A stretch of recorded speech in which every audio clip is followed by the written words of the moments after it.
유럽 대륙 서쪽 끝에 있는 스페인은 혼란한 역사 속에서도 자신들만의 정체성을 지켜냈다는 점에서 우리와 닮았고 세계를 경영해본 경험이 있다는 점에서 우리와 차이가 납니다. 드라마틱한 성장과 몰락의 역사를 가진 스페인의 흥망성쇠를 여러분들과 함께 알아보겠습니다. 자, 먼저 스페인 하면 떠오르는 것들에 대해 이야기해봅시다. 관능적인 무용수들의 플라멩고도 있겠고요. 우리에겐 다소 생소한 투도 있습니다. 아마 2002년 월드컵이나 혹은 꽃보다 알베, 스페인 하숙 같은 TV 프로를 떠올리시는 분들도 많으실 거라 생각합니다. 하지만 스페인의 역사는 우리에게 익숙한 어떤 벽화로 시작되는데요. 국사책 시작 부분에 항상 나오던 이 소벽화, 바로 알타미라 동굴벽화입니다. 이 벽화의 추정 연대는 16,000년 전이지만 추가적인 조사 끝에 동굴 안쪽에 다른 벽화들이 발견되었고 추정 연대는 30,000년 전으로 올라간다고 합니다. 이 유적을 통해 알 수 있는 것은 이베리아 반도가 옛날부터 사람 살기 좋은 땅이었다는 것입니다. 이후 지금 스페인 사람들의 원료인 사람들이 이베리아 반도를 방문하기 시작합니다. 기원전 1600년경 북아프리카에서 지브롤터 해협을 넘어 이베로족이 유입되는데요. 이들은 이베리아 반도 남쪽에 자리를 잡기 시작합니다.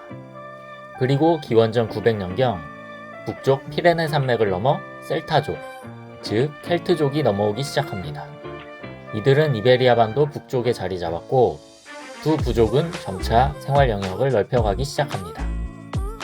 결국 이 두 부족은 중부지방에서 만나게 되었고 서로 배제하기보다는 섞여서 사는 쪽을 택하게 됩니다. 그리하여 두 부족의 혼혈부족인 셀티베로족, 켈트 이베로족이 만들어지게 되었고 이들이 지금의 스페인 사람들의 원류가 되었습니다. 셀티베로가 자리 잡은 이베리아에는 금과 은을 비롯한 광물이 풍부했습니다. 그래서 일찍부터 외부 민족들이 찾아올 수밖에 없었는데요. 그들이 바로 페니키아, 그리스, 카르타고입니다. 페니키아는 켈트족이 피레네 산맥을 넘기 전서부터 이베리아 반도와 교역을 해왔습니다. 그들은 상업의 민족답게 금과 은을 받아가고 음악, 말린 생선, 그리고 알파벳을 전해주었습니다. 가성비가 심히 떨어지기는 하지만 문명을 받았다는 점에서 우리나라 삼국시대에 일본과의 교역을 떠오르게 합니다. 그 다음은 그리스입니다. 그들은 예술적인 조각기술과 건축술을 전해주었고 지금의 스페인의 기간 산업인 포도와 올리브를 전해주고 갑니다. 그리스가 전해준 올리브의 경우 생산량이 독보적인 세계 1위로 2위인 그리스와 3배 차이가 나는데 실제로 스페인에 가보시면 중부지방의 고원 평야지대는 거진 올리브나무로 가득 차 있는 것을 보실 수 있습니다. 다음은 카르타고입니다. 카르타고는 농업기술과 북아프리카 지방의 당도 높은 과일을 전해주고 갑니다. 좀 더 시야를 넓혀 이 시점에 지중해 세계의 판도에 대해 알아보겠습니다. 기원전 550년경 지중해는 두 해상 세력이 경쟁하고 있었는데요. 도시 연합국가로 스스로를 헬라스로 칭하던 그리스와 남지중해의 패권을 장악하고 북아프리카로 영역을 넓혔던 페니키아였습니다. 이후 페르시아에 의해 페니키아의 상황이 안 좋아지자 페니키아의 북아프리카 세력들은 카르타고라는 나라를 세우게 되는데요. 기원전 2세기경 결국 페니키아는 멸망하게 되고 카르타고가 페니키아의 영향력을 거진 흡수하게 됩니다. 또한 그리스가 내전과 전쟁으로 약화된 틈을 타 로마는 육지 영토를 넓히는 데 주력하여 이탈리아 반도를 차지하게 됩니다.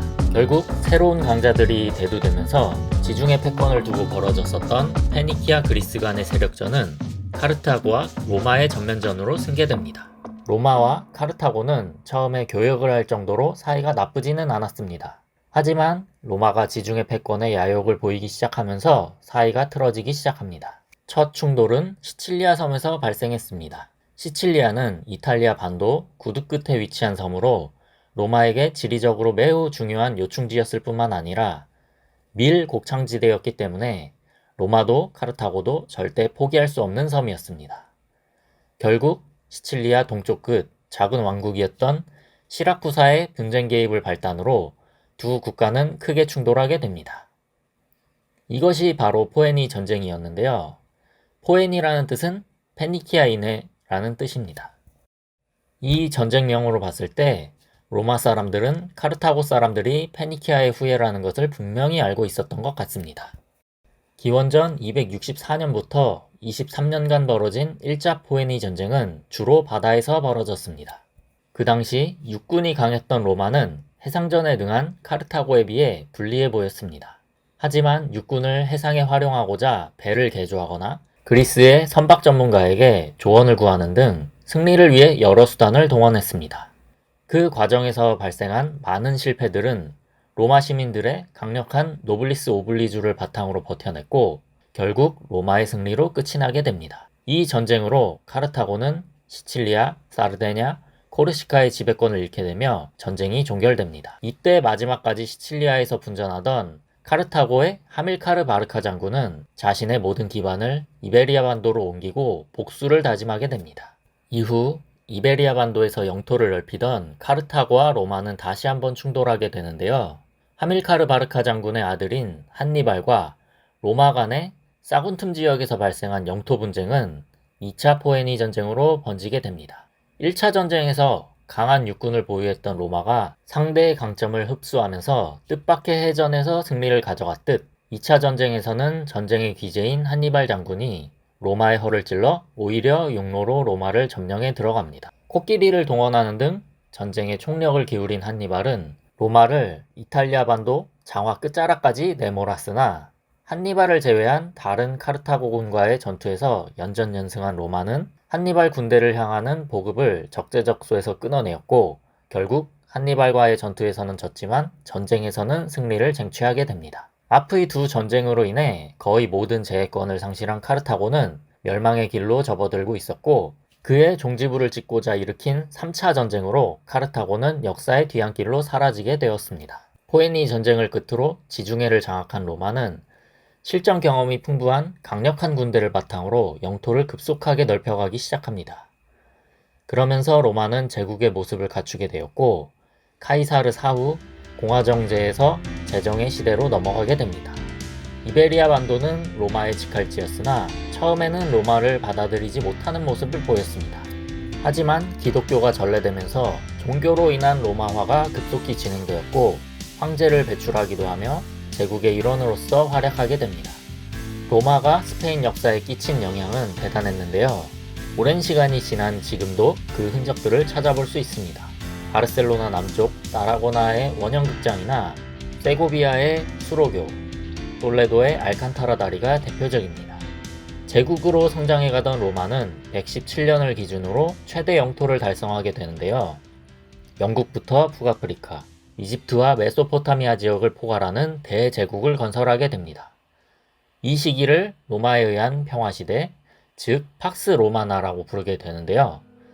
하지만 달도 차면 기울게 되는 걸까요? 정치 종교 문제로 동과 서로 분리되고 부패로 인한 도덕적 해이가 일어나는 등 제국은 몸살을 앓게 됩니다.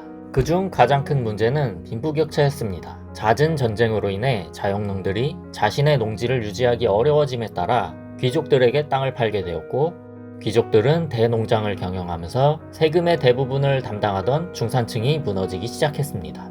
이때의 귀족들의 대농장을 라티푼디움이라고 하는데요. 이 라티푼디움은 또 다른 문제를 불러오게 됩니다.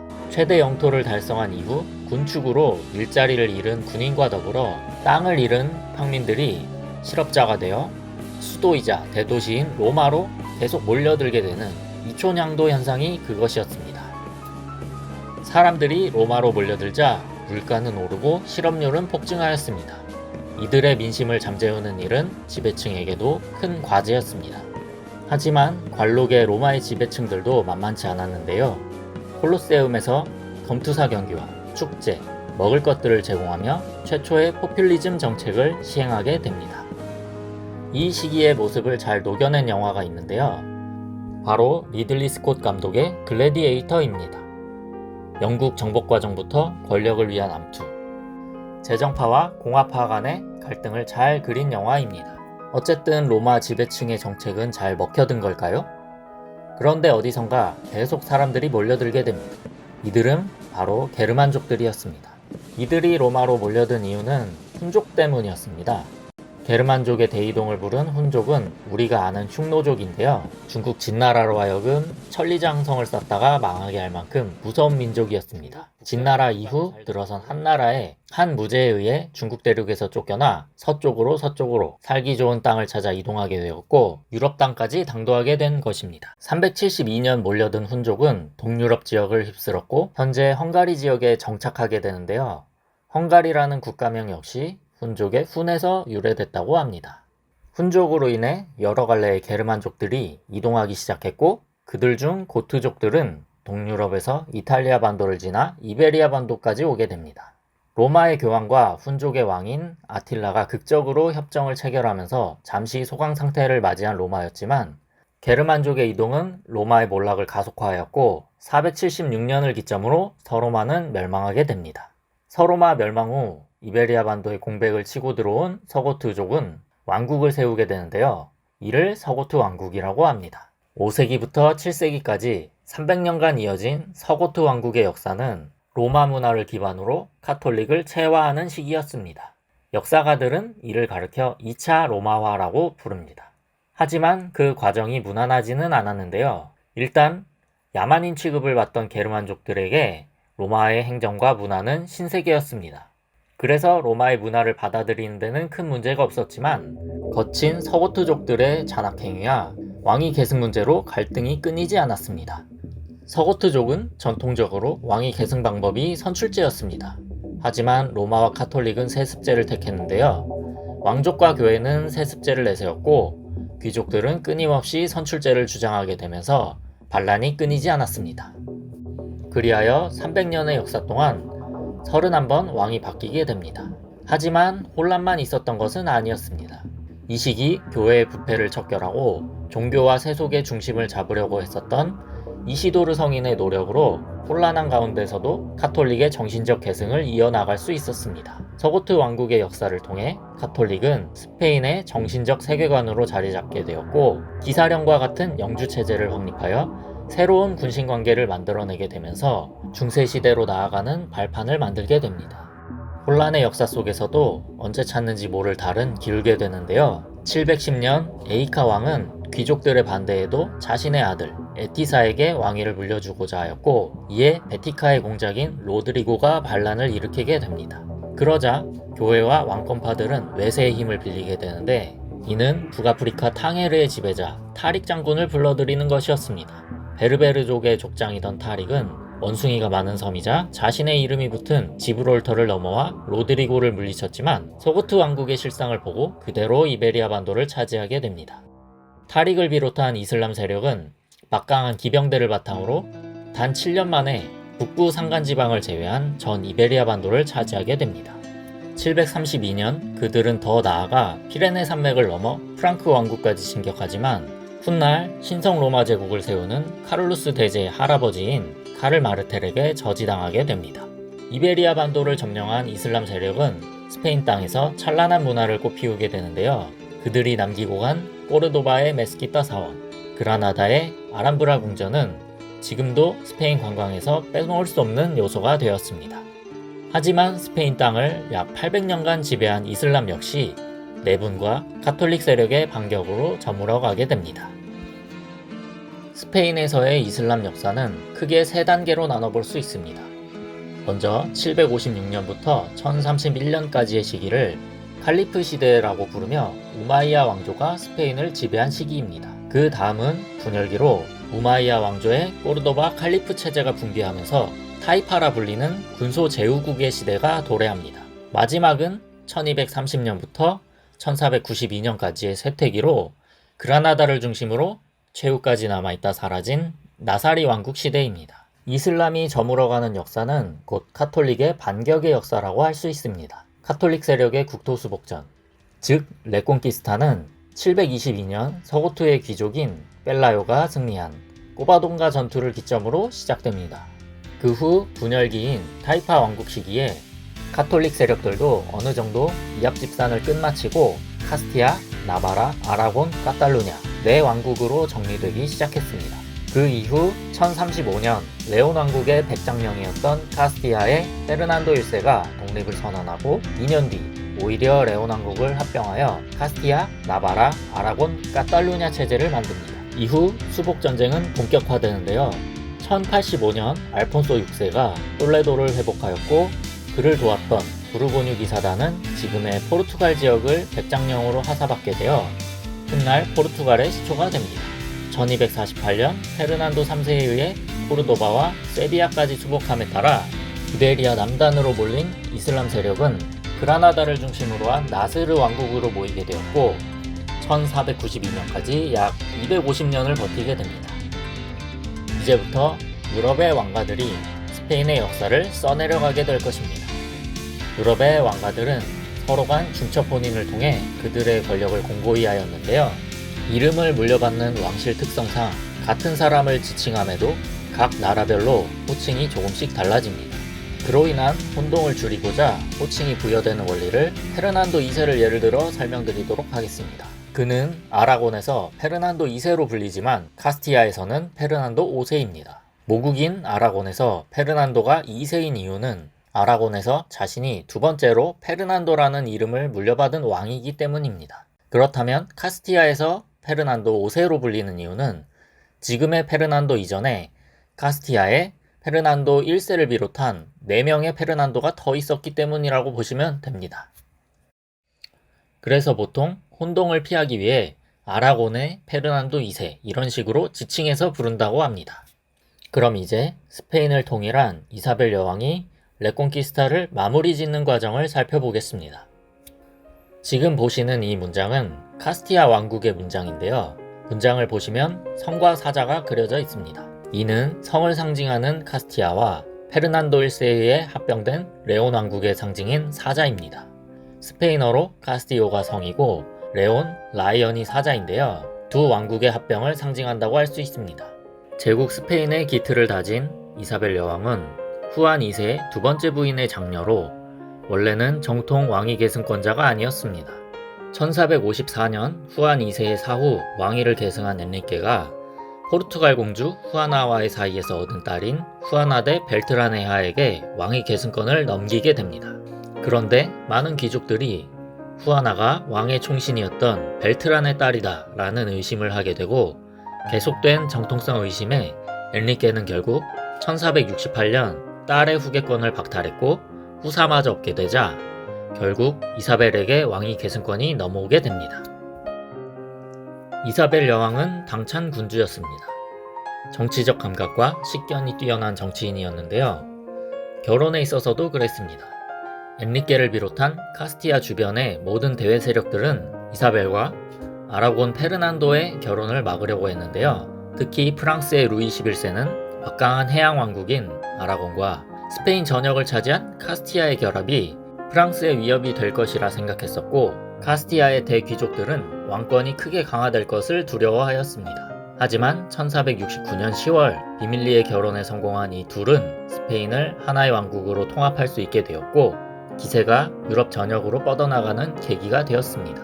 시간은 흘러 1492년이 오게 되는데요. 1492년은 스페인 역사에서 가장 특별한 해라고 할 수 있습니다.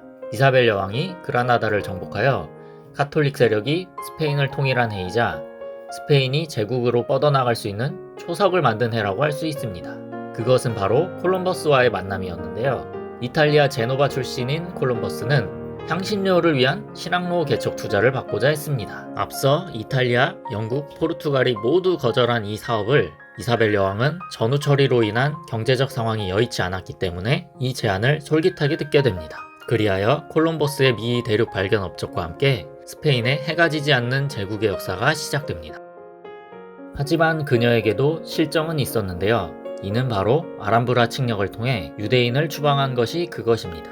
유능한 유대인들은 특히 경제 분야에서 활약을 하고 있었는데요. 이들이 빠져나가게 되면서 스페인의 인재풀은 크게 줄어들었고 이들이 북유럽 등지로 흩어져 훗날 네덜란드의 독립을 돕게 됩니다. 또한 이사벨이 뿌리게 된 이 종교적 폐쇄성의 씨앗은 종교적 기준점을 강하게 정하게 되어 이후 스페인의 몰락의 단초가 됩니다.